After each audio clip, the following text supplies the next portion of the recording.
Hospital गया, symptoms बताए तो उसने मुझे पूछा कि आपको शुगर तो नहीं। मैंने कहा नहीं, मुझे तो कोई। नॉर्मल इंसान की 100 के आसपास होती है, तो वो 450 के करीब थी। बाद दोपहर शाम खाने से कम आप गोलियां खा रहे होते हैं। कुछ हकीमों के दावे थे, वो भी कहते थे अच्छा आपने इंसुलिन नहीं छोड़नी। हमदर्द वालों के पास गया, मैंने छोड़ा नहीं किसी को। शुगर की दवाई तो मैंने छोड़ी, शुगर लेवल तो ठीक हुआ। मेरा जो वेट बढ़ गया था बहुत ज्यादा, वो मेरा ठीक हो गया। अल्लाह ताला ने कोई बीमारी नहीं नाजल की जिसका इलाज नहीं है। 38 से बढ़कर 39-40 पे मेरी वेस्ट हो चुकी थी, जो मैं अब 34 पे आ गया। कम से कम 10 साल यंग महसूस करता हूँ। अस्सलाम वालेकुम नाजरीन, टुडे डिजिटल के साथ मैं हूं आपकी मेज़बान आमना उस्मान। नाजरीन, आज मेरे साथ एक ऐसी शख्सियत मौजूद है जिनका नाम है जाहिद इरफान। इनकी शुगर बहुत हाई थी, लेकिन इन्होंने लो कार्ब हाई फैट्स के साथ, जिसको कीटो कहते हैं, उसके ज़रिए अपनी शुगर को कंट्रोल किया। क्रिटिकली वो शुगर जो है वो इनकी पहुंच चुकी थी, लेकिन कैसे इन्होंने इसको कंट्रोल किया, ये एक राज की बात है। आइए इनसे खुद ही जानते हैं, इन्हीं की ज़बानी। जी जाहिद, कैसे आप को मतलब जब पता लगा कि आपकी शुगर इतनी हाई है तो उस वक्त तो बहुत परेशान हुए होंगे आप? जी ऐसे ही हुआ यही था कि मैं ऑफिस में काम कर रहा था, तो मेरी तबीयत ख़राब हुई। उससे पहले मुझे पता ही नहीं था कि मैं शुगर का मरीज़ भी हूँ। तो हॉस्पिटल गया, डॉक्टर को जब मैंने कुछ अपने सिम्टम्स बताए तो उसने मुझे पूछा कि आपको शुगर तो नहीं। मैंने कहा नहीं, मुझे तो कोई। तो जब चेक की तो उस वक्त शुगर जो थी वो बहुत ज़्यादा निकली। वो आप समझ लें कि नॉर्मल इंसान की 100 के आसपास होती है, तो वो 450 के करीब थी। तो मुझे फिर भी यकीन नहीं आया। मैंने कहा जी आप मेरा ब्लड सैंपल लें, प्रॉपर टेस्ट करें। तो जब टेस्ट किया गया तो वो 525 हो गए। यानी 450 से 525 हो गए। और फिर एक और टेस्ट होता है जिसे वो कहते हैं हेमोग्लोबिन A1C, वो 3 महीनों के एवरेज, वो भी नॉर्मल आप समझे कि कुछ 5.5 के करीब होना चाहिए, तो वो 10 से ऊपर था। तो अब वो उन्होंने कहा जी भाई आप कंफर्म शुगर के मरीज़ हैं। तो फिर फौरी तौर पे मुझे जो कुछ ऑरल मेडिकेशन थी टैबलेट्स की शक्ल में वो दी गई, लेकिन कुछ अरसे बाद जब शुगर लेवल जो था वो कंट्रोल नहीं हो रहा था, ऑरल मेडिकेशन वो तो अप डाउन बहुत ज़्यादा आ रहा था, तो फिर उन्होंने मुझे साथ इंसुलिन शुरू करा दी। तो मैं तकरीबन 2.5-3 साल इंसुलिन भी लेता रहा हूँ और उसके साथ मैं ऑरल मेडिकेशन भी खाता रहा हूँ। फिर उसके बाद ये था कि शुगर की बीमारी बुनियादी तौर पे कुछ 10 और बीमारियों को भी लेके आ जाती है, जिसमें आपका वज़न भी बढ़ जाता है, आपका घुटनों में दर्द शुरू हो जाता है, विजन के ऊपर असर पड़ना शुरू हो जाता है, कोलेस्ट्रॉल बढ़ जाता है। बाद दोपहर शाम खाने से कम आप गोलियां खा रहे होते हैं। अच्छा, फिर इससे आगे आपने क्या करना शुरू किया? अच्छा, इसमें अब सूरत हाल ये थी कि एक तो मैं जो हमारा मुरवजा तरीका इलाज है एलोपैथी का, मैं उसके जरिए डॉक्टर से दवाइयाँ ले रहा था और जो भी उनकी हिदायत थी उसके मुताबिक मैं जो परहेज़ बताते थे वो भी कर रहा था, प्लस मैं मेडिसिन भी रेगुलर खा रहा था। जैसे जैसे मैं आगे बढ़ रहा था तो मेरी तबीयत संभल नहीं रही थी। अच्छा। जिसकी वजह से फिर दवाई की डोज भी बढ़ानी पड़ रही थी। तो फिर मैंने सोचा कि शायद एलोपैथी में तो इसका कोई इलाज नहीं, तो होम्योपैथी को ट्राई करके देखो। होम्योपैथी डॉक्टर के पास गया पहले, तो उन्होंने मुझे कहा कि जनाब ये तो कोई मसला नहीं, आप करेंगे ठीक हो जाएगा। वो यही कहते थे कि साथ इंसुलिन भी जारी रखनी है, ये भी करनी है। जो पाकिस्तान का सबसे बड़ा होम्योपैथी कॉलेज है, मैं वहाँ चला गया। उनके प्रिंसिपल साहब से मेरी बात हुई तो मैंने पूछा डॉक्टर साहब कोई है इसमें दवाई? उन्होंने कहा नहीं भाई इसमें कोई दवाई नहीं है, आपने इसको मैनेज करना है, इसको कंट्रोल करना है, ये ख़त्म नहीं हो सकती। फिर उन्होंने कहा चाहे वो खाएं चाहे हमारी दवाई खाएं एक ही बात। कुछ हकीमों के दावे थे, लाहौर में बड़े बड़े वो बिल बोर्ड भी लगे हुए हैं, हमारी दवाई खाएं 7 दिन में शुगर ख़त्म, ये वो। तो मैं उनके पास भी गया, वो भी कहते थे अच्छा आपने इंसुलिन नहीं छोड़नी, हमारी दवाई साथ खाते रहना। फिर एक हकीम साहब को मुझे पता चला जिनके मैं ज़ेरे इलाज था, तो वो खुद भी इंसुलिन लगाते थे। हमदर्द वालों के पास गया, मैंने छोड़ा नहीं किसी को। हमदर्द के जो मदीनातुल हिकमत से फारिग तहसील लोग थे, वो लाहौर में प्रैक्टिस करते थे। मैं उनका लिटन रोड पे हमदर्द सेंटर में, वो मैंने उनसे जाके पूछा कि डॉक्टर हकीम साहब क्या है? उन्होंने कहा यार इसकी कोई दवाई नहीं है, हमने तो इनकी दवाइयाँ बनानी छोड़ दी हैं। शुगर की बीमारी हम नहीं, शुगर की बीमारी की दवाई हम नहीं बना रहे। कॉम्प्लिकेशन है, मसलन कमज़ोरी है, ये वो, तो ताकत की दवाइयाँ देते हैं, आप जहाँ लगे रहे हो वहाँ। फिर मैं करशी वालों के पास भी गया, तो ये 2 बड़े अदारे हैं हमारे मुल्क में इस काम के। तो फिर मुझे ये हुआ कि यार चुप करके आराम से गोली खाओ, इंसुलिन लगाओ और ज़िंदगी गुजारो। लेकिन मेरे अंदर वो एक ट्रस्ट था कि यार कहीं ना कहीं कोई ना कोई हल तो होगा, इसका इलाज मौजूद है। हाँ, अल्लाह ताला ने कोई बीमारी नहीं नाजल की जिसका इलाज नहीं है। 1 मार्च 2020 को जो मेरा चेंज हुई सारी, میں نے پھر وہ آخری دن تھا جس دن میں نے اپنا انسولین لگائی, جس دن میں نے گولیاں کھائیں, اور اس کے بعد میں نے اپنے آپ کو شفٹ کیا. اور آج جب ہم بیٹھے ہوئے ہیں تو اس کو 2.25 سال سے زیادہ ہو گیا. میں نے کبھی انسولین نہیں لگائی, میں نے کبھی کوئی گولی نہیں کھائی. اچھا مزے کی بات آپ کو بتاؤں, شوگر کی دوائی تو میں نے چھوڑی اور شوگر لیول تو ٹھیک ہوا. میرا جو ویٹ بڑھ گیا تھا بہت زیادہ, وہ میرا ٹھیک ہو گیا. میری 38 سے بڑھ کے 39-40 پہ میری ویسٹ ہو چکی تھی, جو میں اب 34 پہ آ گیا, اور میرا ویٹ 90 kg کے آس پاس چلا گیا تھا, اب 72 پہ آ گیا. گھٹنوں میں درد تھا, شاید ویٹ کی وجہ سے بھی تھا, ویسے بھی باڈی میں انفلیمیشن تھی, وہ واپس ریورس ہو گئی.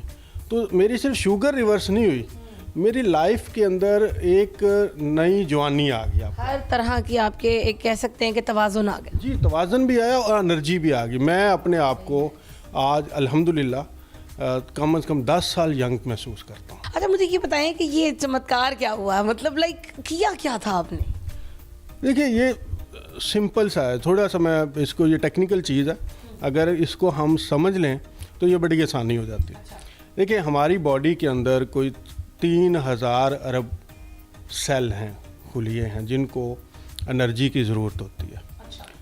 اور اصل میں جو بھی ہم کھاتے ہیں بنیادی طور پہ وہ غذا ہضم ہو کے ہمارے سر سے لے کے پاؤں تک یہ جو باڈی کا سٹرکچر کھڑا ہوا ہے, اس میں یہ جو billions of trillions of cells ہیں, ان کو انرجی ملنی ہوتی ہے. اب اس انرجی کی 2 غذائیں, یہ کیسے ملتی ہے؟ یہ سیل 2 طریقے سے انرجی لیتا ہے. ایک جب ہم کاربوہائیڈریٹ کھاتے ہیں. اب کاربوہائیڈریٹ کیا ہوتے ہیں؟ آپ کے میٹھے سارے, آپ کا اناج سارا جس میں گندم آ گیا, اس کا آٹا آ گیا, چاول آ گیا, دلیے آ گئے, یہ ساری چیزیں کاربوہائیڈریٹس ہیں. جب ہم کھاتے ہیں تو یہ ہمارے پیٹ کے اندر جا کے گلوکوز میں کنورٹ ہو جاتے ہیں, اور یہ گلوکوز جو ہے بعد میں خون میں جاتا ہے. خون سے انسولین ایک ہارمون ہے جو ہمارا لبلبا بناتا ہے, وہ اس کو کیری کرتا ہے اور ہر سیل کے پاس لے کے چلا جاتا ہے. اب ہوتا یہ ہے کہ ہم چونکہ کھائے جا رہے ہوتے ہیں, مسلسل کھا رہے ہوتے ہیں, اب خون میں آپ کا گلوکوز لیول جو ہے وہ اکثر بڑھا رہتا ہے. جب خون میں گلوکوز کا لیول بڑھتا ہے تو اتنی ہی انسولین چاہیے اس گلوکوز کو خون سے سیل تک لے جانے کے لیے. مسلسل لیول بڑھا ہوا ہے اور انسولین مسلسل خون سے گلوکوز لے کے سیل میں ڈالتی جا رہی, تو ایک وقت آتا ہے کہ سیل کی لمیٹڈ کیپیسٹی ہوتی ہے, وہ فل ہو جاتا ہے. وہ کہتا ہے جی کہ میں اب مزید نہیں کر سکتا. اب وہ جو ریسیپٹر ہوتے ہیں سیل کے اوپر, یعنی جو دروازے ہوتے ہیں جہاں سے انسولین اندر جا رہی ہوتی ہے, سیل وہ بند کر لیتا ہے, یعنی وہ انسولین کو ریزسٹ کرنا شروع کر دیتا ہے. تو یہاں سے آپ کہہ لیں کہ انسولین ریزسٹنس کی اصل جو بیماری ہے وہ انسولین ریزسٹنس ہے, جس سے آگے موٹاپا بھی ہے, جس سے شوگر بھی ہے, جس سے بلڈ پریشر بھی ہے, جس سے آگے اس وقت کی جو دنیا میں آپ کی 90% بیماریاں ان کی ماں انسولین ریزسٹنس ہے. اب ہوتا یہ ہے کہ ہم چونکہ کاربوہائیڈریٹ شروع سے یہ کھا رہے ہیں, گندم, آٹا, چاول, اب آپ کی باڈی اس کو ٹالریٹ نہیں کر پاتی. جب آپ اس کو کھائیں گے تو سیل وہ گلوکوز لے گا نہیں, اس سے وہ آپ کے خون میں بھاگتا پھرے گا. اور چونکہ سیل کو خوراک نہیں مل رہی تو جو بندہ ہے, جو مریض ہے, وہ کھانا تو کھاتا ہے, اس کے جسم میں طاقت نہیں آتی. کیا کیا آپ نے ہمیں یہ بتائیں کہ آپ نے کیا ایسی ڈائٹ کی جس سے آپ کا ویٹ بھی کم ہوا اور آپ کی شوگر بھی کنٹرول ہوئی اور آپ کی ملٹیپل جو پرابلمس تھی وہ بھی سالو ہو گئی؟ اچھا میں نے اب یہاں پہ سمجھ لیا کہ کاربوہائیڈریٹ تو میری باڈی ٹالریٹ نہیں کرے گی, لیکن مجھے انرجی تو چاہیے. تو اللہ تعالیٰ نے ایک اور فیول سسٹم رکھا ہوا تھا جسم کے, جسے ہم کہتے ہیں کیٹونز. وہ جب فیٹس کنورٹ ہوتے ہیں تو فیٹس بھی کیٹونز میں جاتے ہیں اور وہ سیل کو انرجی ملتی ہے. جیسے آپ سمجھ لیں گاڑی میں 2 فیول سسٹم ہے, ایک CNG لگی ہوئی ہے, ایک ہائی آکٹین ہے. اب CNG آپ کا سسٹم سے نہیں قبول کر رہا تو آپ ہائی آکٹین پہ چلے جائیں. کیٹو کے اندر, اس کو ہم کیٹو بھی کہتے ہیں, لو کاربوہائیڈریٹس ہائی فیٹس. یہاں چونکہ یہ کیٹونز میں کنورٹ ہوتی ہے فیٹس, اس کو کیٹو بھی کہتے ہیں.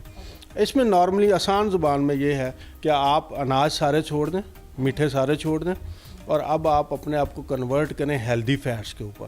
مثلا آپ دیسی گھی, مکھن, زیتون کا تیل اور نٹس اور سیڈ سے جو فیٹس ملتی ہیں اس کے اندر آپ آ جائیں. آپ ایون آپ اینیمل فیٹس جو چربی والا گوشت ہے وہ کھائیں, آپ انڈا زردی سمیت کھائیں, ٹھیک ہے. اس سے آپ کی باڈی کو ملے گی एनर्जी। अंडा जर्दी वाला मतलब लाइक हम हमेशा से सुनते आए हैं कि अगर हम जर्दी वाला अंडा खाएंगे तो हमें बहुत कोलेस्ट्रॉल हमारा हाई हो जाएगा और इस तरह की चीज़ें, तो क्या ये मतलब ख़तरनाक नहीं है? ये ख़तरनाक उस वक्त होता है कि जब आप कार्बोहाइड्रेट और फैट्स इकट्ठी कर लेते हैं। आपने ये सब कुछ खाना, सारा रोटी नहीं खानी। पराठा नहीं, पराठा तो बिल्कुल ज़हर है। उसमें तो कार्बोहाइड्रेट और फैट्स इकट्ठी हैं। ये दोनों चीज़ें जो हैं ये इकट्ठी नहीं होनी चाहिए, तो ये नुकसानदेह। ये नुकसानदेह। जब आप फैट्स खाएंगे, आप देसी घी खाएं, आप जो मर्ज़ी खाएं, लेकिन कार्बोहाइड्रेट्स नहीं खाएंगे तो आपकी बॉडी क्या करेगी? आपकी बॉडी शिफ्ट हो जाएगी फैट्स फ्यूल के ऊपर।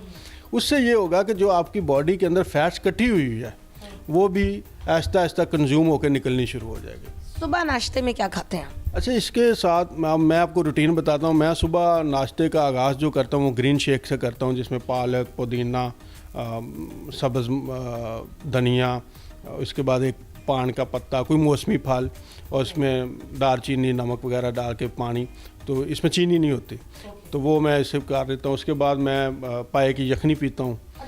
और तो पाए भी आप पी सकते हैं? ये आपके मोटापे, कोलेस्ट्रॉल, किसी चीज़ में इजाफा नहीं करते? बिल्कुल नहीं करते। मेरा कोलेस्ट्रॉल लेवल नॉर्मल है, जो कि मेरा ट्राइग्लिसराइड लेवल ख़तरनाक हद तक बढ़ा हुआ था, इस डाइट से नॉर्मल हो गया। ये आप इसमें जब कार्बोहाइड्रेट और फैट्स इकट्ठी करेंगे तब प्रॉब्लम होगा, अदरवाइज़ नहीं होता। दूसरा, आपने अपनी ग़िज़ा के अंदर जिस चीज़ की कमी वाक़ हो गई है ना हमारी ग़िज़ा में, वो है माइक्रोन्यूट्रिएंट, मिनरल्स, विटामिन्स और एंजाइम। वो लेने हैं, और वो सप्लीमेंट से नहीं आपने लेने हैं, वो नेचुरल लेने हैं। जैसे मैंने ये ग्रीन शेक पिया तो इसमें सारी चीज़ें मौजूद हैं। इसके बाद शाम को मैं एक तो 2 टाइम खाना खाता हूँ। सुबह ये नाश्ता हो गया, लंच नहीं करता। शाम को मैं मगरिब के टाइम खाना खा लेता हूँ। उसमें ग्रीन सैलड होती है मुख्तलिफ़ चीज़ों की बनी हुई, और उसके अंदर ऊपर जैतून का तेल डाल लेते हैं, उसमें कुछ नट्स एंड सीड डाल देते हैं, और फिर हम उसको खा लेता हूँ। बाद में कोई भी सब्जियों का सालन जिसमें आलू ना हो, वो गोश्त में पका हुआ, उसको बगैर रोटी के खाता हूँ। तो मतलब रोटी जो है वो मोटा करती है और वो हमने इसके अंदर नहीं लेनी। रोटी, चावल, अनाज जो हैं, ये अगर आप मोटापे से जान छुड़वाना चाहते हैं, आप शुगर से जान छुड़वाना चाहते हैं, आप ब्लड प्रेशर से जान छुड़वाना चाहते हैं, तो आपको इन ग़िज़ाओं को अब छोड़ना होगा, क्योंकि ये ग़िज़ाएँ अब हमारी बॉडी टॉलरेट नहीं कर रही। और दूसरी बात यह है कि ये वो वाली ग़िज़ाएँ नहीं रहेगी जो हमारे बुज़ुर्ग खाते थे। इसको जेनेटिकली मॉडिफाई कर दिया गया है। जैसे आप देखें, देसी मुर्गी है और ब्रायलर मुर्गी हैं दोनों मुर्गियां, लेकिन उनकी ग़िज़ाइयत और उनके मामलात के एतबार से आप देखें दोनों अलग-अलग है। जो सारा मैंने आपको बताया, इसकी जो खूबसूरती है वो ये है कि बग़ैर किसी दवाई के, जैसे मुझे 2 साल होने को आए हैं, मैंने दवाइयाँ छोड़ी हुई हैं, और मेरा शुगर लेवल जो है वो बिल्कुल नॉर्मल है। ठीक है, मेरा वेट नॉर्मल रेंज में आ गया, मेरा ब्लड प्रेशर मुझे बिल्कुल ख़त्म हो गया, कोलेस्ट्रॉल मेरा नॉर्मल अपने प्रोफाइल में आ गया। तो ये सारी ग़िज़ाएँ आपको हेल्दी करती हैं। आने वाले दौर के लिए जिस बंदे ने दवाइयों के बगैर ज़िंदगी गुजारनी है, सेहतमंद रहना है, वो कीटो डाइट पे आएगा। जी, तो नाज़रीन, हमें जाहिद ने बहुत अच्छी बात बताई है कि अगर हम कीटो डाइट को अपनी ज़िंदगी का हिस्सा बना लें तो हम दवाइयों से बहुत आसानी के साथ जान छुड़ा सकते हैं। मुझे उम्मीद है कि ये प्रोग्राम आपके लिए बहुत इन्फॉर्मेटिव होगा। कमेंट सेक्शन में ज़रूर बताइएगा कि आप इससे कितने सेटिस्फाई हुए हैं। अगले प्रोग्राम तक के लिए अपनी होस्ट आमना उस्मान को दीजिए इजाज़त। अल्लाह हाफ़िज़।